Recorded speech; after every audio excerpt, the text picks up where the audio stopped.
ئەگەر خەڵکانی خۆمان بەوەی ئیتیهام بکەن کە لەگەر لایەنە سیاسیەکانی دیکەی کوردستانی علاقەیان هەبوو ئەوانە بە ئەوە دابنێن بە خیانەت یان مەسڵ بۆ نمونە لەگەر پێکەکە یان لەگەر دموکراتی کوردستانی ئێران یان نازانم چی ئەگەر ئەوان ئەو شتانە بە خیانەت دابنێن من تەسەور دەکەم خیانەت ئەوە نییە خیانەت ئەوەی ئەوانەی کە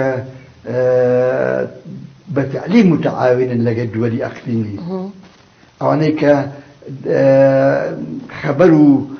هەواڵ دەبن لۆ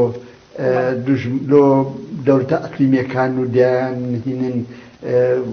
قووەت و بارەگا و جەیشی تورکی و ئێرانی نازانم چی دەین لە کوردستان دادەنێن و شوێنی پێشمەرگەی گریلا و ئەوانیان پێدەرێن و خەبەریان لێ دەدەن و نەتیجەی ئەو ئەخبارانە تارەکان دەرقەسب دەکەن ئەوانە ئەم دەتوان بێم لە ئەوەی جاسوسێنەوە پێشەش کەسی هاو نیشتیمانی خۆمان ئەگەر علاقەیەکیان لەگەلایەنەی سیاسی کوردستانی هەبێ یانەوەتە داوای مافی خۆیان یان داوای مافی خۆیان دەکەن یان ڕەخنە لە حکومەت دەگرن دەگە حکومەتێکی دیموکراسی دۆ شتانە دەستێ من نازانم لەو بتستێ ئەو حکومەتە ینی سەبەب چیەوە زاویان چەند دوو کەس قسان دەکەن لەسەر زادەی